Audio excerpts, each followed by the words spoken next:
Hello friends, welcome to Tulsi classes, making science a passion. Today we will learn regarding electrostatics and current electricity formulae. Two things are left, that is magnetic effect of electric current and AC current. AC current and electromagnetism.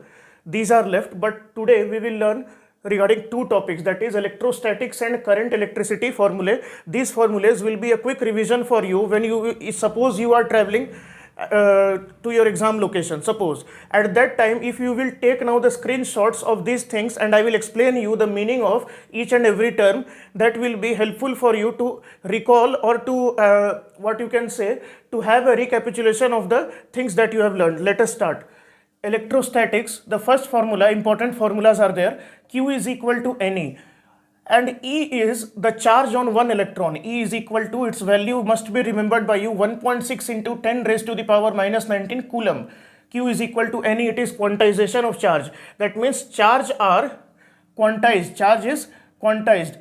N into E, N is the number of electrons and E is charge on per electron. Then comes F is equal to 1 by 4 pi epsilon naught Q1 Q2 by R square. Sorry, this is R square, not R2.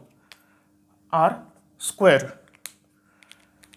This is the force between two charges. If two charges are placed at a distance R, the distance between the two charges is R, then the force between those two charges is equal to Q1 Q2, charge on first electron, not electron, the charge on the first particle, charge on the second particle, they both are multiplied, divided by square of the distance, and 1 by 4 pi epsilon naught is a constant. Its value is 9 into 10 to the power 9 Newton meter square per coulomb square. Epsilon naught is called permittivity of free space. It depends upon the medium in which charges are there. If charges are there in vacuum, then this is called permittivity of free space, and its value is 8.85 into 10 raised to the power minus 12 coulomb square per Newton per meter square. Now one thing I want to tell you, this value, generally this value is required when we solve the questions regarding capacitors. If we will solve regarding capacitor, any problem related to capacitor, then this formula is generally used. Otherwise you will remember this only, 1 by 4 pi epsilon naught value, and this is the force. F is force. Then comes principle of superposition. Principle of superposition is, suppose a particle, a charged particle is placed here, suppose F naught. F naught is a test charge, that means a unit positive charge, and large number of charges are there in front of it. Now what this test charge will what is the force that this will what you can say, that this will feel, that the force that will be applied on the test charge due to all these charges, charge number 1, 2, 3, 4 up to n charges. This is called principle of superposition. It says that charge on the force on the test charge is, we calculate it like this: force on the test charge due to charge 1, force on the test charge due to charge number 2, force on the test charge due to charge number 3. In this way we calculate using this formula, using the formula number 2 separately, and then we add all this. This gives the force on the test charge. And this principle is also applicable to electric field due to a number of charges. Means electric fields are also, they also follow principle of superposition. E1, E2, E3, like this. Both these follow principle of superposition. And when we calculate the force on the test charge due to first particle, then we assume that second particle is not there. Second particle's presence is omitted, and then we calculate it simply by applying the formula number 2. Then when we calculate the force on the test charge, on F naught, due to charge number 2, then we omit other charges. In this way we get the net force on the test charge. So this is called principle of superposition. Now remaining formulas I am writing, and then I will explain you. You can take a screenshot of this. I have written everything.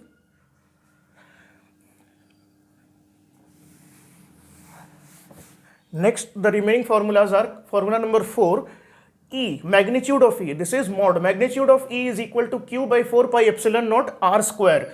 So E is electric field intensity. Electric field. This E is electric field intensity. electric field intensity. What is this electric field intensity? See, I have written here, if a test charge is placed, unit positive charge, if a unit positive charge is placed, then what is the force experienced by it? Force experienced by a unit positive charge is called, it gives the measure of electric field intensity, is equal to force per unit charge. Dipole moment. Dipole moments, this is the magnitude, it is a vector quantity. Magnitude of dipole moment is equal to q into 2a. Q, what is dipole moment first of all? Dipole moment means a charge plus q and a charge minus q. They are separated by some distance. Let this distance be equal to 2a. Let this distance be equal to 2a. So, these charges are opposite. The sign of the charges in a dipole are opposite and equal in magnitude. Both are q, one is minus, one is plus. The distance between them is 2a. Now, if we will multiply q into 2a, both q's are not multiplied, q into 2a, this gives us the magnitude of dipole moment. And dipole moment, yes, q into 2a. Now, torque experienced by a dipole in an electric field. Why this will experience torque? Suppose a dipole is placed like this, electric dipole, minus q plus q at some angle. Now, if electric field is there like this, electric field lines are passing, what will happen? This electric field will exert force on the plus q charge and also on the minus q. But you can see, as it is minus q charge, it is plus q charge, electric field will apply force which will be opposite in direction. So, plus q and minus q will experience force in opposite direction. That's why it will give torque and this will start rotating. The dipole will rotate in the electric field. So, torque experienced by the dipole is given by P cross E. P cross E, it is a vector quantity and it is vector product. Okay, P cross E. Its magnitude, you know, it is P E sin theta, vector product. P into E multiplied by sin theta. And what is theta? Theta is the angle made between the electric field line and the dipole axis. Now, let us move to the next formulas.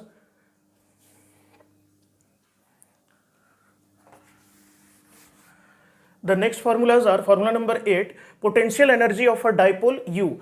Potential energy means if the dipole is in an electric field, dipole is placed in an electric field and it is at zero potential, that means its potential energy is zero. Now, when you will move it, because it experiences torque, and if you will move it, then some energy, that the work done by you in moving the dipole in the electric field will be stored as its potential energy.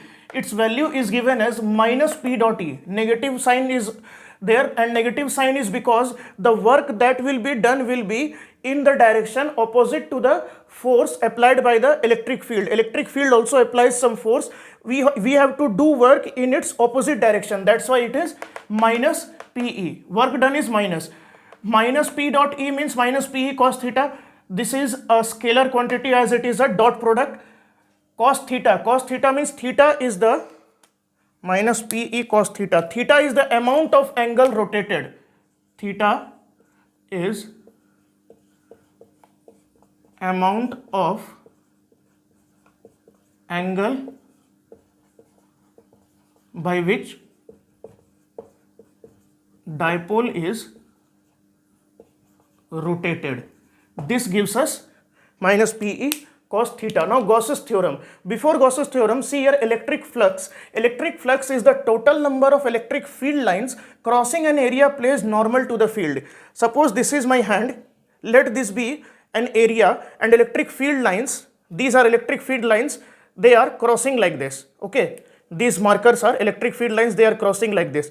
So, now this is the plane, that is the plane area, crossing an area. This area is normal to the electric field line. Electric field lines are like this and area is like this, normal. But sometimes if this palm is tilted, then you can see this electric field line will make some angle with the area vector of this plane, area vector of the plane. What is area vector of the plane? Area vector of the plane is, suppose a plane is there, then if we will protrude a line outward normal to its surface, that is area vector. So, if by the area vector electric field line is making some angle, then only E ds cos theta, its component will work, because see here, like this. This is the area and this is the electric field.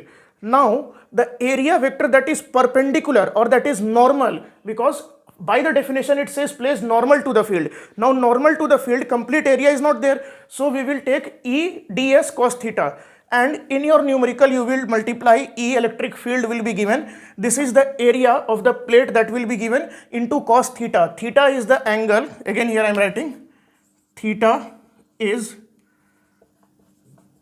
angle between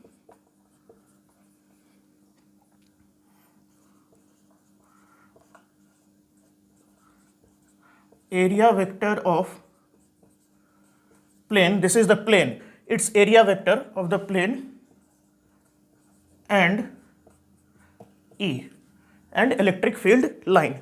This says electric flux. Now from this electric flux, Gauss's theorem is something here. Gauss's theorem says this phi represents flux. Total flux is equal to Q by epsilon naught. That means if there is a closed volume, closed shell is there, or closed volume, anything, it can be cylinder, it can be sphere, it can be any abnormal, you can say abnormal, what you can say, 3D shape also, but it should be closed. If a closed shape is there and inside it Q charge is contained, then the total flux that is radiating outwards from that container, from that closed volume, is equal to Q by epsilon naught. Q is the charge contained in that container. Q is the total charge contained in that container. Total charge, it may be discrete charges, it may be a single charge, but the quantity of total charge that is there inside, like if this is, inside this some charge is there, suppose, inside this some charge is there, then it can be 2 or 3 charges can be there, discrete charges or a single charge.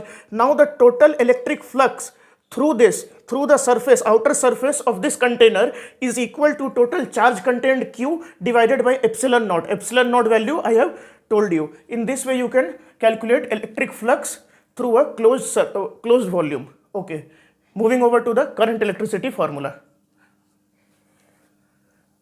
Now some applications of Gauss's theorem before moving to current electricity.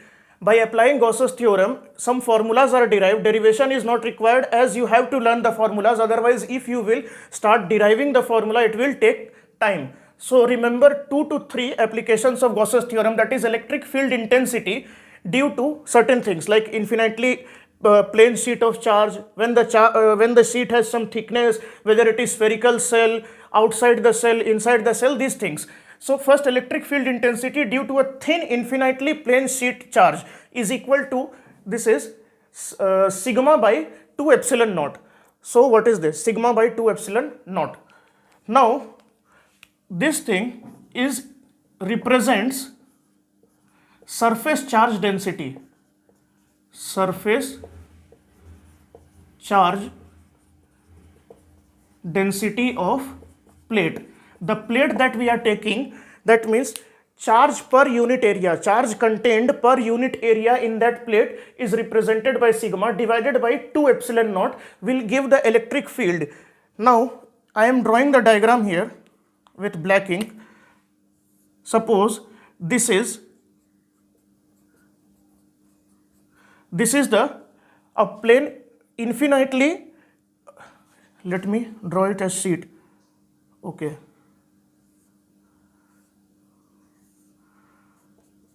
Now it is clear. So positive charges are there on this thin sheet. It is very thin, infinitely large, and electric field will go outside it like this.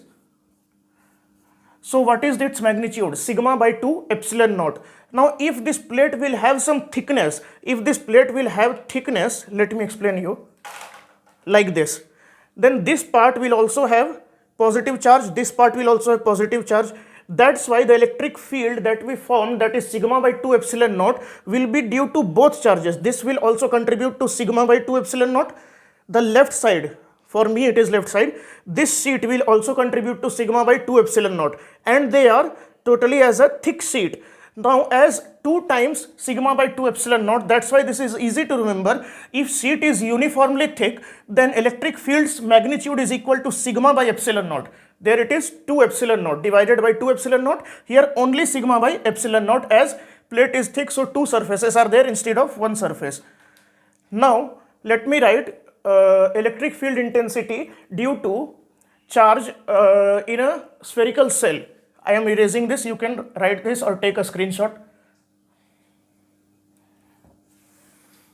The next application says electric field intensity. See, Gauss's theorem is basically to find electric field intensity on different surfaces applying Gauss's theorem. Okay, so electric field intensity on the surface or outside a charged spherical cell. It is not a solid sphere, it is a spherical cell. Its electric field magnitude is given by Q divided by 4 pi epsilon naught r square. If this is a shell, if this is a spherical cell, it has charge on it. As this is a spherical cell, charge will reside on it on the top. Suppose it is positively charged. Like this shell is positively charged. Now, from the center of the cell, if a test charge is placed here and its distance is r, its distance is small r, then this test charge, electric field intensity, now in this case where test charge is placed at a distance r from the center of the cell, will be Q divided by 4 pi epsilon naught r square. And this Q, this spherical cell contains Q charge in all. Q charge is the charge on cell. What will happen if we will place this test charge on the surface of the cell? If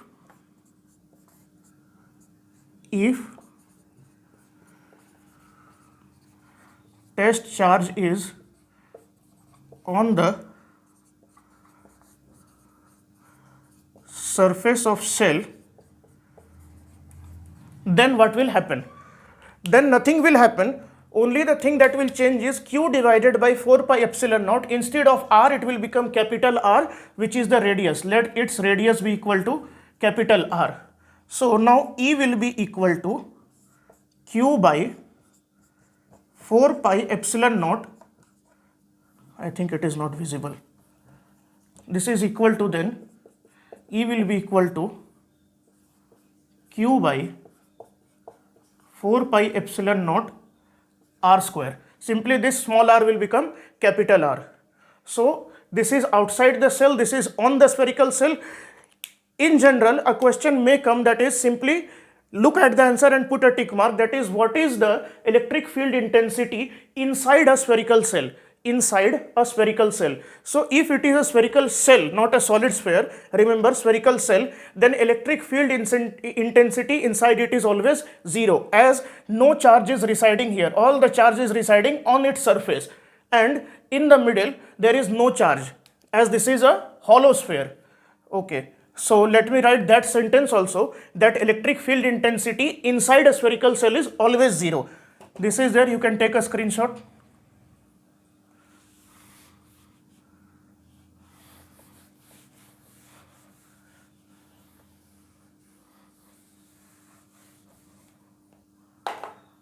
Now I am writing here only electric field intensity inside a spherical cell,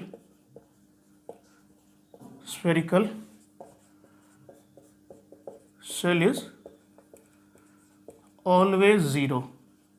Reason being, no charge is contained inside the inside volume. All the charges are on the surface of the sphere. Okay. Now this is electric field intensity due to a line charge. Line charge means, suppose a long straight wire is there, infinitely long thin straight wire is there containing positive charge. Then what is the electric field due to this line charge? This is a straight wire, very long, infinitely long, and it has positive charge on this wire. Now if we will take a point here, and now what is the, at this point P, what is the electric field magnitude? Electric field intensity is magnitude at the point P, which is at a distance r, from the wire. It will be lambda by 2 pi epsilon naught r. So r is the distance between the point and the line charge. Line charge means the wire, and lambda, what is lambda? Lambda is linear charge density. Linear charge density. Linear charge density. There, remember, there sigma was, I have told you, surface charge density. Surface charge density means charge content per unit area. Here it is linear charge density, charge per unit length. What is the charge per unit length? Linear charge density means this is charge per unit length. If length of the wire will be given, then also you can apply this formula, charge per unit length and divided by 2 pi epsilon naught r. So remember, in spherical cell it was r square, here you have to divide by r only. Let us move to the next formula. Now the next formula based on application of Gauss's theorem is electric field intensity between two thin infinite plane sheets carrying equal and opposite charge. See what we have done. A line charge we have done on a wire, spherical cell, and a single infinitely plane sheet, infinitely large plane sheet of charge, that we have done. And moreover, extra thing we have done is if it has thickness. Now no thickness, two separate plates are there. On one, suppose at plate B it is charged positively and plate A is charged negatively, and they are separated by some distance. But remember, the distance between the plates does not matter when we find electric field intensity in this area between the plates. So electric field intensity is sigma by epsilon naught. Again, what is sigma? Sigma means, always remember, sigma is surface charge density. Surface charge density. So charge per unit area on the plate. One is positively charged, one is negatively charged. Now we will move to the next formula. Now we will move to current electricity. A few formulas we will do and rest will be covered in next video. So first is VB minus VA is equal to WAB by Q naught. What is its meaning? VB minus VA. VB is potential, electric potential at point B, and VA is electric potential at point A. V represents electric potential. V represents electric potential. And what is the SI unit? SI unit is volt. In day-to-day life we come across this unit. SI unit is volts. So potential at B minus potential at A is equal to work done in moving a charge from A to B divided by magnitude of that charge. Suppose this charge is of 5 coulomb, suppose. Then work done in moving this 5 coulomb charge from point A to point B. This is point A, point B. Now potential at B is VB, potential at point A is VA. Now if we will move the charge in this direction from point A to point B, this suppose 5 coulomb charge is being shifted from this point to this point, 5 coulomb charge.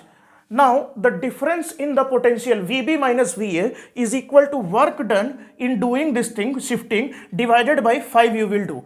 Or in other words, we can say, let me erase this. In other words, we can say electric potential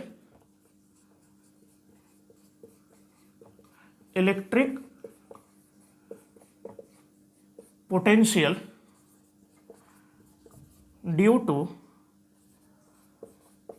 a charge. Electric potential is due to each and every charge. So electric potential due to a charge is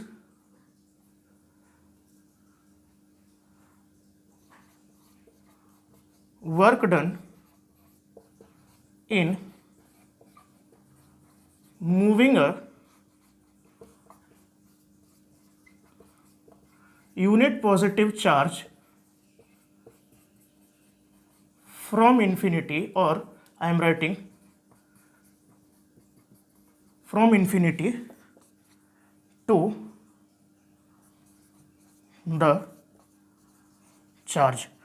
from infinite distance. And what is infinite distance here? Infinite distance means at a certain distance the electric field intensity, because if a charge is placed, electric field lines will be there, then its intensity, the strength of electric fields gradually decreases, and at a certain distance it becomes zero. It will always become zero at a certain distance, very large distance. That distance is considered infinity. So here how to find?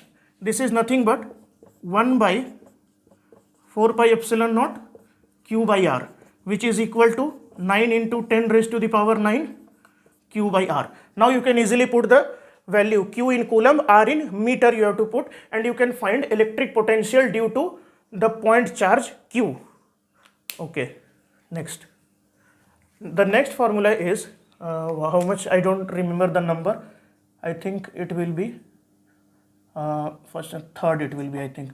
E is equal to negative dV by dr, or d dr of V. V is the potential, V is electric potential, and R is the distance.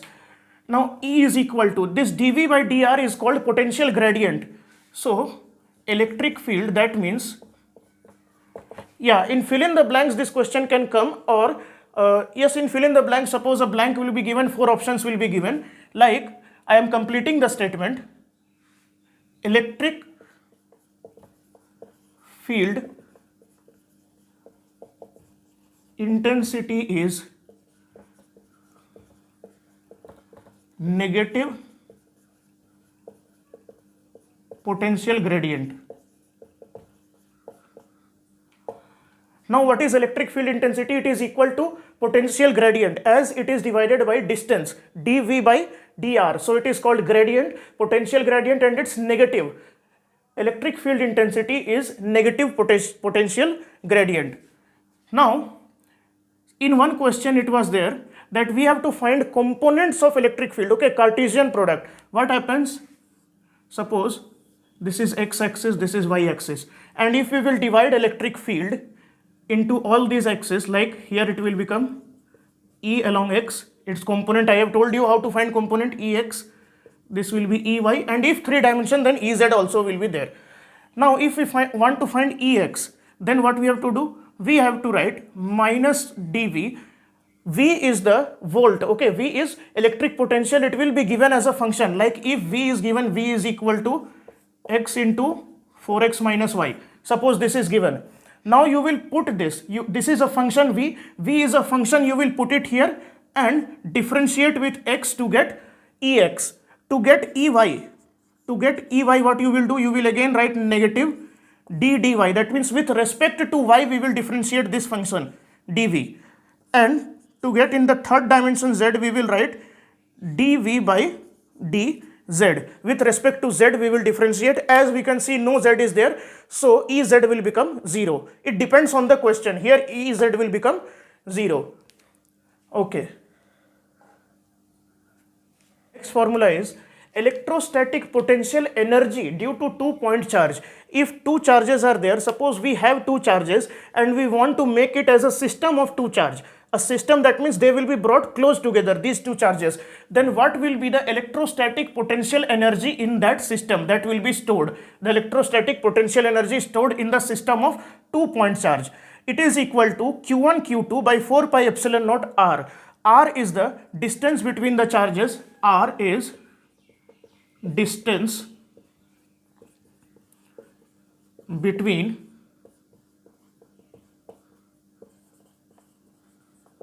point charges.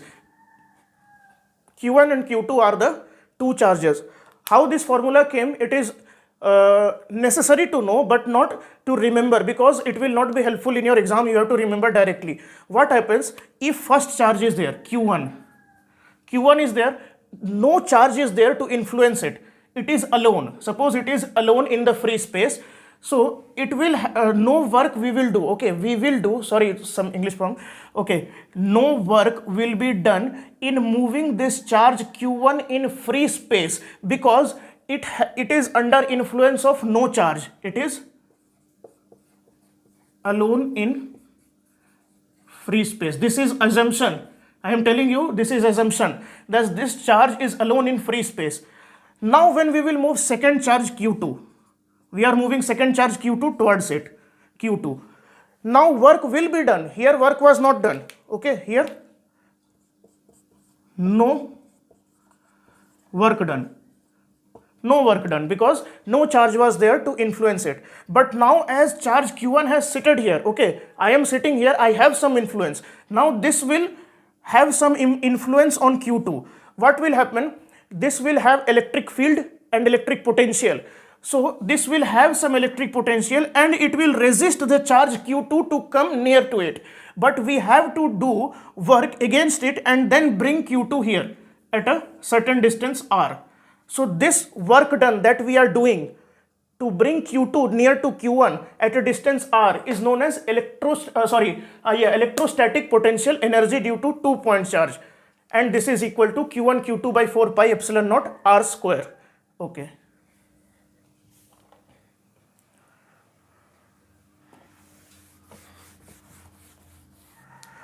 So friends, that's all about today's video.